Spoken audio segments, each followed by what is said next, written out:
Developing या developed country हैं, खासकर मैं यहाँ पे डेवलप्ड कंट्री की बात करना चाहूँगा कि वो अपनी रिस्पॉन्सिबिलिटी से कहीं ना कहीं भाग रहे हैं और यह चीज़ों के प्रति उतने अकाउंटेबल नहीं है। मेरा अपना मानना है कि यहाँ पे उतना इंडस्ट्रियलाइजेशन नहीं है, लेकिन फिर भी बेगूसराय बिहार का दुनिया का सबसे गंदा शहर है। एक्सपीरियंस करते और इस चीज़ के बारे में अगर अवेयर रहते कि we are the part of environment. Environment is not a separate thing. नुकसान हो गया है, उसको कंपनसेट करने के लिए अब जो स्टेप लेने की बात कर रहे हैं, हालांकि स्टेप लिया गया है या नहीं लिया गया है ये एक अलग मुद्दा का विषय है, लेकिन बात किया जा रहा है कि ये सारे स्टेप लिए जाएंगे। तो बात ये है, मेरा मानना है कि देखिए, आवश्यकता के अनुसार डेवलपमेंट तो होना ज़रूरी है, लेकिन ऐसा है कि एक नेचुरल फार्मिंग या ऑर्गेनिक फार्मिंग एकदम से पूरे देश में लागू नहीं हो सकता है। आपने सही कहा कि प्रोडक्टिविटी एकदम से गिर जाएगी। मेरा कहने का तात्पर्य है कि क्रॉप रोटेशन एक बहुत ही बड़ा मैटर, एक अच्छा सा स्टेप हो सकता है और सॉइल की हेल्थ को ये करने के लिए।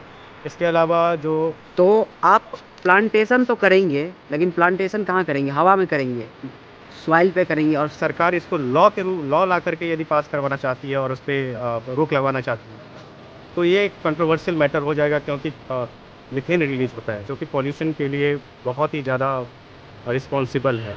तो हम कह सकते हैं कि ना मीथेन मतलब मैं कहीं पढ़ रहा था कि मीथेन कार्बन डाइऑक्साइड से 28 गुना ज़्यादा रिस्पॉन्सिबल है। एग्जैक्टली।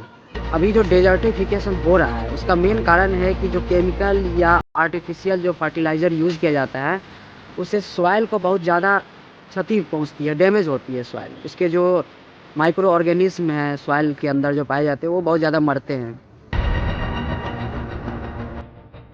दोस्तों, अभी दिसंबर का महीना है और अभी समझिए कि शाम हो रहा है, लगभग 6 बज रहा है। और आज से 5 साल पहले इसी टाइम में कोई भी लोग अपने घर से बाहर नहीं जल्दी निकलते थे, और निकलते थे भी तो पूरा गर्म कपड़ा पहन करके। लेकिन अभी ऐसा समय हो गया कि मुझे ही देखिए, मैं सिर्फ एक पतला सा जैकेट हुडी पहन के घूम रहा हूँ। हाँ, नहीं, हम अपने बनाएंगे। दिसंबर का पूरा महीना बीतने को है, लेकिन अभी तक समझिए कि पूरा ठंडा हुआ नहीं है, और ऐसा लग रहा है कि इस बार ठंडा अच्छा से होगा नहीं बिहार में। तो ये जो क्लाइमेट चेंज का मुद्दा है वो एक बहुत ही ज़्यादा गंभीर इशू है, और गर्मी हद से ज़्यादा होने लग गई। हर साल गर्मी रिकॉर्ड पे रिकॉर्ड तोड़ने लग गई है और ठंडा उतना कम हो रहा है। और यहाँ पे कुछ लोग हैं जो अपना व्यू भी रखना चाहते हैं, तो इन सब से बात करेंगे कि क्लाइमेट चेंज जो एक बहुत ही गंभीर मुद्दा है और ये सबको प्रभावित कर रहा है। जितने भी जीवन के रूप हैं पृथ्वी पे, चाहे वो वाटर बॉडी हो, चाहे वो कोई और चीज़ हो, हर चीज़ को। तो इस पे चलिए बात करते हैं। तो मेरे साथ हैं मेरे बेस्ट फ्रेंड है केशव, तो उससे बात करते हैं कि आपका क्या व्यू है कि जो क्लाइमेट चेंज हो रहा है, जलवायु परिवर्तन जो आप कॉप इस बार 29 हुआ है, उसी के बेसिस पे होता है, उसी के मुद्दा पे कॉप होता है। और यूएन के और भी कई सारे मीटिंग में जो सबसे मेन बात उठाया जाता है वो हर साल क्लाइमेट चेंज ही रहता है, लगभग 4 से 5 साल। लेकिन अभी तक ऐसा लग नहीं रहा है कि कोई भी सिग्निफिकेंट स्टेप लिया जा रहा है, बस बातें हो रही है हर जगह। और लीडर भी बातें करते हैं, हर अपने 2-3 अगर कोई उनका भाषण उठा ले, हर 2-3 भाषण में क्लाइमेट चेंज शब्द का प्रयोग करते हैं। तो आपका क्या व्यू है इस पे? सबसे पहले तो thank you so much. Climate change या जलवायु परिवर्तन it's a reality first of all. और UNFCCC हो, चाहे जैसा कि आपने कहा कि कोप के बारे में, कोप के जितने भी समिट हुए हैं, चाहे वो ग्लासगो की बात हो, चाहे दुबई में हुआ है, शर्म अल शेख में हुआ था, अभी बाकू में हुआ, अजरबैजान में। तो मैं यदि इसके लगातार 4 कोप की बात करूँ, या पेरिस में जो कोप 15 हुआ था उसको यदि ले लूँ, तो जितनी भी वर्ल्ड ताकत है जो भी अपने आप को या डेवलपिंग या डेवलप्ड कंट्री है, खासकर मैं यहाँ पे डेवलप्ड कंट्री की बात करना चाहूँगा कि वो अपनी रिस्पॉन्सिबिलिटी से कहीं ना कहीं भाग रहे हैं और यह चीज़ों के प्रति उतने अकाउंटेबल नहीं है। मेरा अपना मानना है कि अभी जो वर्तमान समय में जो जलवायु परिवर्तन है उसके पीछे डेवलप्ड कंट्री के द्वारा किया गया इंडस्ट्रियलाइजेशन एक बहुत बड़ा मुद्दा है। लेकिन मैं इसमें सिर्फ उन्हें ही दोष नहीं दूंगा, क्योंकि वर्तमान समय में पृथ्वी की बढ़ती हुई जनसंख्या, क्योंकि चाइना और भारत जैसे देश जो अपने पॉपुलेशन पे, हालांकि मैं चाइना का यहाँ पे एक जिक्र करना चाहूँगा कि चाइना ने अपनी पॉपुलेशन को कहीं हद तक कम किया है, लेकिन भारत अभी भी दुनिया का सबसे तेज़ गति से पॉपुलेशन ग्रोथ में है। तो भारत की जनसंख्या बहुत ही तेज़ी से बढ़ रही है, जनसंख्या का भी इसमें योगदान बहुत ज़्यादा है। और इसके अतिरिक्त हम बात करें तो सरकार के लेवल पे एक गवर्नमेंट पॉलिसी भी होती है, सरकार कितनी अवेयर है किसी भी चीज़ के प्रति। क्लाइमेट चेंज के लिए हालांकि हमारी जो भारत की सरकार है वो कहती तो है बहुत कुछ कि हम ये कर रहे हैं, और पॉल्यूशन और पॉपुलेशन ये सारी चीज़ों को कंट्रोल करने पे, लेकिन देखिए एक बात वही फिर सामने आ जाती है कि यदि आपके किसी भी कंट्री में यदि पॉपुलेशन ग्रोथ बहुत ज़्यादा है, रेट ऑफ ग्रोथ पॉपुलेशन का बहुत ज़्यादा है, तो आप कहीं ना कहीं उसको फीड करने के लिए आप केमिकल फर्टिलाइजर्स का यूज करिएगा। आप ग्लोबलाइजेशन के दौर में जी रहे हैं जहाँ पे इंडस्ट्रीज़ बहुत ज़्यादा लग रहे हैं, क्योंकि मल्टीनेशनल कंपनियाँ काम कर रही है, प्रॉफिट के लिए काम करती हैं। तो बहुत सारे फैक्टर्स हैं, so multiple factors are there that is responsible for climate change and global warming. Other than that, all the government developing and developed countries are trying to do something based but as far as the matter of application is concerned, the developed country has not done any more. Okay, so France, India have signed recently International Solar Alliance, means 2 or 3 years ago. So some steps were taken that was very remarkable, but this time we are very hopeful that all the world's power will come together for a better steps for to maintain a clean climatic condition in the world. But एक बात जो लोगों के जहन में रहता है, जो मैं कहना चाहूँगा कि अभी भी भारत में, मैं भारत के रिस्पेक्टिव से बात करना चाहूँगा, हम लोग बिहार में हैं अभी, तो बिहार भी एक ऐसा स्टेट है जो कंडीशन भारत का पूरे दुनिया में है, वही कंडीशन बिहार का भारत में है, मेरा ऐसा मानना है। हम भी एक बहुत ही बड़ी पॉपुलेशन है बिहार, एक स्टेट के रूप में देखें तो यहाँ पे उतना इंडस्ट्रियलाइजेशन नहीं है, लेकिन फिर भी बेगूसराय बिहार का दुनिया का सबसे गंदा शहर है। पटना जो हमारा कैपिटल सिटी है बिहार का, वो भी पॉल्यूशन और पॉपुलेशन दोनों मामलों में अब रिकॉर्ड तोड़ता जा रहा है। तो देखिए एक स्टेट के लेवल पे भी जो सरकार की रिस्पॉन्सिबिलिटी होती है, जो उसकी अकाउंटेबिलिटी होती है, उसको ध्यान में रखना चाहिए। हालांकि बिहार में कोई इंडस्ट्रियलाइजेशन अभी ज़्यादा हुआ नहीं है, लेकिन यहाँ पे जो पॉपुलेशन बढ़ रहा है वो एक बहुत बड़ा फैक्टर है। उसके अलावा जो यहाँ पे क्लाइमेट चेंज की जो सबसे बड़ा रीजन है, वो मैं मानता हूँ कि यहाँ पे लोग लाइव स्टॉक बहुत ही रखते हैं, जैसे गाय भैंस की संख्या बहुत ज़्यादा है।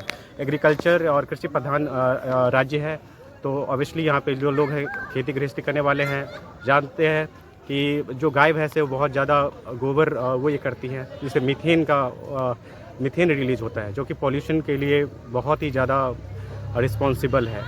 तो हम कह सकते हैं कि ना सिर्फ मतलब मैं कहीं पढ़ रहा था कि मीथेन कार्बन डाइऑक्साइड से 28 गुना ज़्यादा रिस्पॉन्सिबल है एग्जैक्टली ग्रीन हाउस इफेक्ट के लिए। राइट, तो ये सारे फैक्टर है। तो सिर्फ इंडस्ट्रियलाइजेशन को, जो मैं I am not against the industrialisation, I am not against the development, लेकिन जो एक हॉलिस्टिक अप्रोच होता है गवर्नमेंट का, चाहे वो राज्य सरकारें हो, केंद्र सरकारें हो, चाहे विश्व के जो भी रिस्पॉन्सिबल अथॉरिटी है, हालांकि बहुत सारी एजेंसियां हैं यूनाइटेड नेशन के अंदर, वो इस काम में लगी हुई है। कन्वेंशन ऑफ पार्टीज की मीटिंग होती है, सभी लोग अपना अप्रोच रखते हैं, सभी लोग शपथ लेते हैं। ठीक है, मेरा एक क्वेश्चन है इस पे आपसे कि चलिए ये सभी जो फैसले लिए जा रहे हैं वो तब लिए जा रहे हैं जब डैमेज हो गया है। Correct. अब ये चाह रहे हैं कि इस डैमेज को किसी तरह से कंट्रोल किया जाए, या जो भी नुकसान हो गया है उसको कंपेंसेट करने के लिए अब जो स्टेप लेने की बात कर रहे हैं। हालांकि स्टेप लिया गया है या नहीं लिया गया है ये एक अलग मुद्दा का विषय है, लेकिन बात किया जा रहा है कि ये सारे स्टेप लिए जाएंगे। तो बात ये है, मेरा मानना है कि देखिए आवश्यकता के अनुसार डेवलपमेंट तो होना ज़रूरी है, लेकिन ऐसा है कि जो भी डेवलपमेंट है, फैक्ट्री है, वो तो लगना ज़रूरी है, लेकिन जो काम किया जा रहा है वो सेंसिबल लोगों के हाथों में नहीं है। क्योंकि देखिए दिल्ली का ही एग्जांपल लेते हैं, दिल्ली का जो यमुना नदी है उसमें कहा जाता है कि 50% से ज़्यादा जो वेस्ट मटेरियल है जिससे दूषित होता है पानी, वो फैक्ट्री का जो वेस्ट चीज़ें हैं उससे होती है।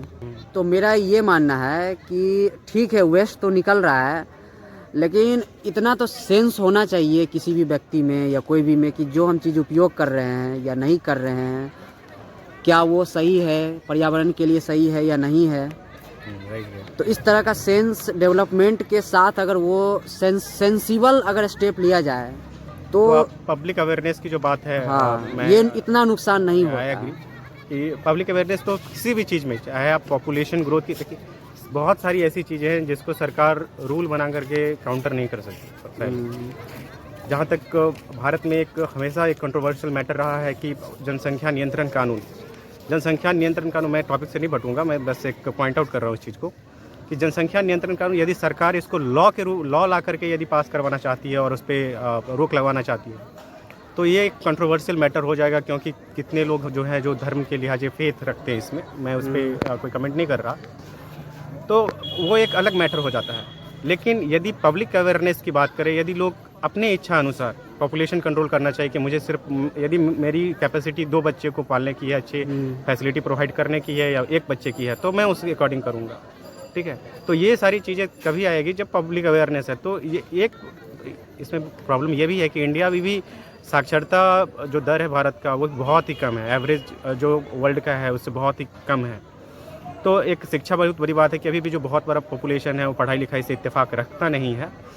और सेकंड जो बात है कि इंफ्रास्ट्रक्चर डेवलपमेंट, भारत में उस तरह के इंफ्रास्ट्रक्चर अभी भी विलेज लेवल पे सही से हुआ नहीं है ताकि सभी लोग को एजुकेशन सही से मिल पाए। वैसे गवर्नमेंट कर रही है, मैं इसके लिए गवर्नमेंट को थैंक्स करूँगा, लेकिन बहुत सारी ऐसी चीज़ें हैं, हॉस्पिटल की जो सुविधा वो भी नहीं है।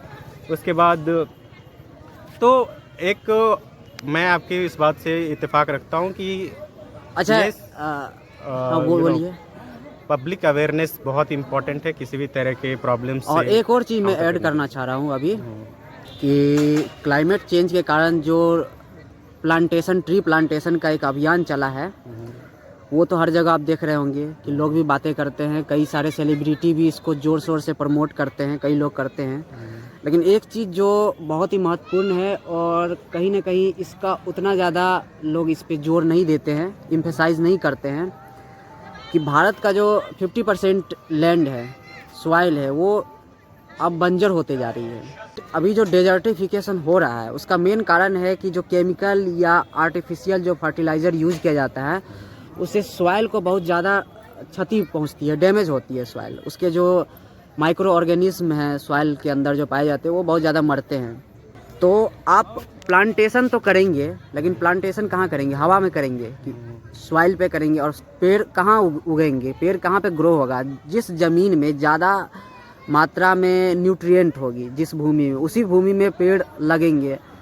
तो पेड़ लगाने से पहले ये ज़्यादा ज़रूरी है कि पेड़ हम जहाँ पे लगाएंगे उसके बारे में भी बात किया जाए। तो 2 साल पहले, 2.5 साल पहले सदगुरु ने एक मूवमेंट चलाया था सेव सॉइल। हालांकि वो 1 बिलियन से ज़्यादा लोगों को पहुंचा है और 30 से ज़्यादा कंट्री ने इस पे साइन किया है, लेकिन ऐसा लग नहीं रहा है कि आम लोग इसकी बातें लगभग करते हैं सब लोग। लेकिन जितना ग्लोबल तरीके से और एक बड़े मुहिम के तहत बाकी चीज़ों पे बात करते हैं, वो सॉइल पे नहीं करते हैं।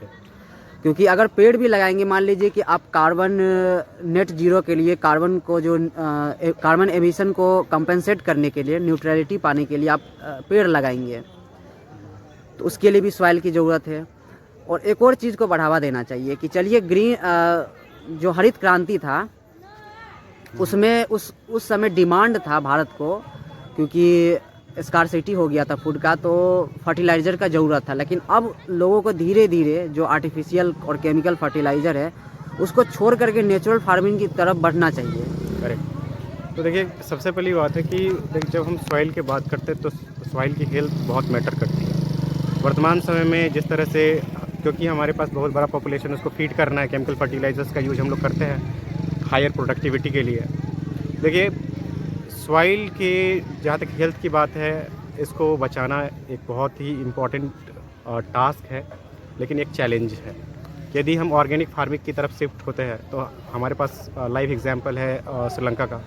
श्रीलंका ने कुछ सालों पहले ट्राई करा था ऑर्गेनिक फार्मिंग के बारे में। उसकी इकॉनमी पूरी तरह से हिल गई, क्योंकि प्रोडक्टिविटी घट गई। बहुत सारे प्रोडक्ट जो वो सेल्फ रिलायंट थे उस पर, वो उनको इंपोर्ट करना पड़ गया। तो हम भारत जैसे देश में जहाँ पे इतना बड़ा पॉपुलेशन है, हम लोग केमिकल फर्टिलाइजर्स से ऑर्गेनिक की तरफ शिफ्ट होना वेरी डेंजरस वे होगा मेरे अकॉर्डिंग। लेकिन फिर भी हम एक छोटे लेवल से तैयार करें तो परसेंटेज ऑफ जो लैंड है वहाँ पे ऑर्गेनिक फार्मिंग कर सकते हैं, और जो रेस्ट है उस पर इसके साथ साथ केमिकल फर्टिलाइज कर सकते हैं। इसके साथ साथ हम एक बात और भी है कि हम लोगों को जो पल्सेज क्रॉप्स पे शिफ्ट करना पड़ेगा। जैसा कि आपने कहा कि जो सॉइल है उसमें नाइट्रोजन वगैरह, तो राइजोबियम होता है और वो रूट नोड्यूल्स कॉज करता है लेग्यूमिनस ट्रीज़ में, तो वो नाइट्रोजन फिक्सेशन करता है, जैसा कि सभी लोग जानते हैं इसके बारे में, नाइट्रोजन फिक्सेशन। तो उस तरह के यदि प्लांट्स उस तरह के क्रॉप्स यदि हम लगाते हैं तो नेचुरली जो नाइट्रोजन का फिक्सेशन होगा, तो मेरा कहने का तात्पर्य है कि क्रॉप रोटेशन एक बहुत ही बड़ा मैटर, एक अच्छा सा स्टेप हो सकता है सॉइल की हेल्थ को ये करने के लिए। इसके अलावा जो रिफॉरेस्टेशन है वो भी एक बहुत बड़ा इम्पोर्टेंट स्टेप्स गवर्नमेंट भी ले रही है, और सोशल लेवल पे और विलेज लेवल पे भी लोग कर रहे हैं। तो मुझे लगता है कि ये सारी जो स्टेप्स ली जा रही है अथॉरिटीज़ के द्वारा या एडमिनिस्ट्रेशंस के द्वारा, ये बहुत ही इनकरेजिंग है, and we are very hopeful कि क्लाइमेट चेंज पे सरकारें कुछ ना कुछ तो प्रयास करेगी इसको काउंटर करने के लिए। लेकिन क्लाइमेट चेंज चलिए सरकारें तो कर रही है या जो भी स्टेप लेना चाह रही है, वैसे तो बहुत सारे इनिशिएटिव लिए गए हैं इस गवर्नमेंट से, लेकिन इसको जो ग्राउंड पे इम्प्लीमेंट करेगा वो तो आम लोग ही करेंगे। गवर्नमेंट मान लीजिए सब्सिडी देगा और कई सारे और भी स्कीम चला लेंगे। तो मैं ये कह रहा था, चलिए एक नेचुरल फार्मिंग या ऑर्गेनिक फार्मिंग एकदम से पूरे देश में लागू नहीं हो सकता है। आपने सही कहा कि प्रोडक्टिविटी एकदम से गिर जाएगी और बहुत सारे प्रॉब्लम भी आ जाएंगे उससे। तो अब जैसे एक वीडियो में बनाया था कि खेत में, अब जैसे धान का खेत है तो ऊपर का 4-5 इंच जो पार्ट है वो हमारे लिए उपयोगी है, बाकी पार्ट जो है वो तो ऑर्गेनिक चीज़ है, पूरा पेड़ ही है। कम से कम उसका आधा पार्ट आप अगर खेत में डाल दें तो मिट्टी के लिए हेल्प करेगा, कह सकते हैं एक मैन्योर की तरफ तो काम करेगा। लेकिन उसके लिए प्रॉपर रेनिंग सीजन होना चाहिए, फेवरेबल कंडीशन होना चाहिए। देखिए क्या इंडिया में जो एग्रीकल्चर है वो 2 सीजन है मेनली, रबी और खरीफ, और जो किसान होते हैं उनके पास उतना टाइम नहीं होता ताकि वो उस चीज़ को ये कर पाए, क्योंकि खरीफ सीजन के बाद तुरंत थोड़ी दिनों के बाद रबी सीजन स्टार्ट हो जाता है। नहीं देखिए, टाइम का बात नहीं है, मैं वो नहीं कह रहा था कि अगर आप सेंसिटिव हैं इस चीज़ के लेकर के कि मुझे मिट्टी बचाना है, क्लाइमेट चेंज का बात किया तो मतलब मैं अभी 2 मिनट आपको कुछ बोल देता हूँ कि क्लाइमेट चेंज की बातें क्यों आजकल हो रही है। क्योंकि हम ऐसा सोचते हैं कि हमको इन्वायरमेंट का देखभाल करना है।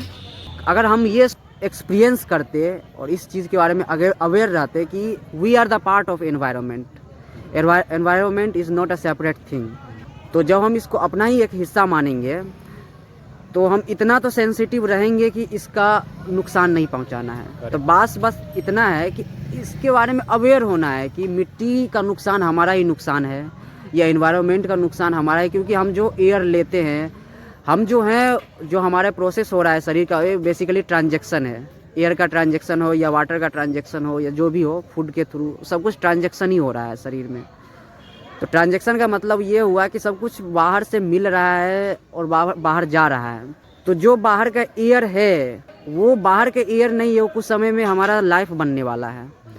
तो अगर इतना अवेयर रहेंगे, जो पानी हम किसी बर्तन में देखते हैं, किसी जगह देखते हैं, वो पानी अभी हमको ऐसा लग रहा है कि बाहर है, अगर हम वो पिएंगे तो वो हमारा शरीर बनने वाला है। तो वो पानी किस क्वालिटी का है, जिस क्वालिटी का पानी होगा वो क्वालिटी डिसाइड करेगा कि हम कैसे रहेंगे। तो अगर हम इतना सेंसिटिव होते मिट्टी के बारे में भी, तो टाइम ऐसा नहीं है कि टाइम नहीं है, छोटा छोटा स्टेप ले करके कि समझदारी से कि अगर ये ऐसा करे तो नुकसान नहीं होगा, ऐसा करने से नुकसान होता है, अगर बस इतना सा अगर अवेयर हो जाए तो सुधार हो सकता है। जहाँ तक पराली की बात है, जैसा कि आपने कहा कि सॉइल हेल्थ से उसका किस तरह से लिंक है और सॉइल की हम उसकी हेल्थ कैसे मजबूत अच्छा कर सकते हैं, मेरा मानना है कि जब तक आप केमिकल फर्टिलाइजर्स का यूज नहीं रोकिएगा, सॉइल का हेल्थ पे उसका नेगेटिव इम्पैक्ट ही रहेगा, आप उसको काउंटर नहीं कर सकते, फर्स्ट ऑफ ऑल। सेकेंड, जहाँ तक बात है पराली की, बहुत सारे अल्टरनेटिव मार्केट में मौजूद हैं। आप पराली से अलग अलग तरह के प्लेट्स बना सकते हैं, आजकल टेक्नोलॉजी बहुत ही एडवांस हो गई है। हम उसका इस्तेमाल बायोडिग्रेडेबल बहुत सारी चीज़ें जो कि हम लोग प्लास्टिक के आजकल जो प्लेट्स बनाते हैं भोजपत्र जिसको कहते हैं मिथिलांचल में, तो हम उसका मेरे पास अल्टरनेटिव है, हम उसका यूज कर सकते हैं। और बहुत सारी कंपनियां इस पे काम करी, बहुत सारे स्टार्टअप हैं। आप शार्क टैंक यदि देखते होंगे तो उसमें बहुत सारे ऐसे स्टार्टअप आए हैं जो पराली के इस तरह के प्रोडक्ट बना रहे हैं। तो मुझे तो लगता है, मैं as a student of botany मुझे ऐसा लगता है कि जहाँ तक यदि आप सॉइल की हेल्थ को बेटर करना चाहते हैं तो आपको केमिकल फर्टिलाइजर्स का इस्तेमाल बहुत कम करना पड़ेगा और कम ही पूरा ख़त्म कर देना पड़ेगा।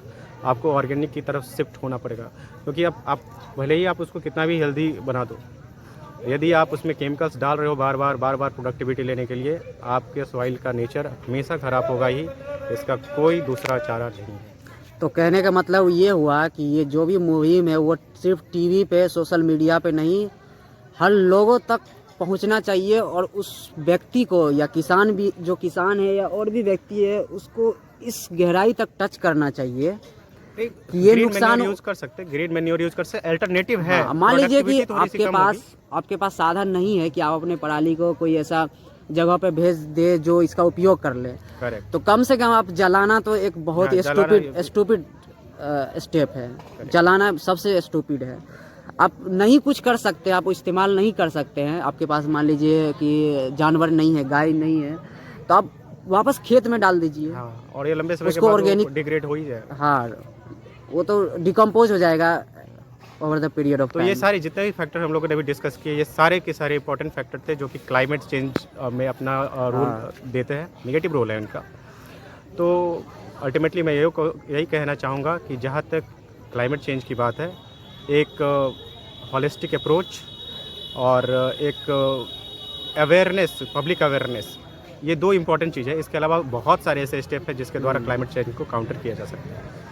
तो मैं ये कह रहा था कि क्लाइमेट चेंज का, और मैं और केशव हम दोनों ने इस बात पे काफ़ी गहराई में और डीपली डिस्कस किया है कि क्लाइमेट चेंज का जो सॉल्यूशन है वो स्टार्ट होगा सॉइल से, क्योंकि क्लाइमेट चेंज का जो प्रॉब्लम हुआ है वो भी सॉइल के क्वालिटी में गिरावट के कारण ही हुआ है। चाहे आप जो भी इसका इफेक्ट देख ले, चाहे एयर में देख ले, या डिजर्टिफिकेशन आप देख रहे हैं, या फिर ग्लेशियर का पिघलना, और कई सारे इसका जो निगेटिव इफेक्ट है वो आप और भी कई सारे ऐड कर सकते हैं। लेकिन मेन कारण यही है, और जो बेसिस फाउंडेशन जो स्टार्ट होता है इसका, कि सॉइल का कंडीशन ख़राब हो गया है। तो जो आपके हाथ में है, एक गांव में रहने वाले व्यक्ति के हाथ में कम से कम इतना तो जिम्मेदारी है, और उस कैपेबिलिटी भी इस चीज़ का है, कैपेबल भी है इस चीज़ का, कि वो अपने आसपास के सॉइल को कम से कम संरक्षित करे, उसको सेव करे और पेड़ लगाए। आपके हाथों में जो है वो आप कम से कम करिए, बाकी गवर्नमेंट को जो करना है करेगा, वर्ल्ड लीडर को जो करना है वो करेगा। आप इस अर्थ के एक रिस्पॉन्सिबल व्यक्ति होने के कारण कम से कम आप ये कर सकते हैं, चाहे आप दुनिया के कोई भी कोना में रहते हो। चलिए, बहुत बहुत धन्यवाद।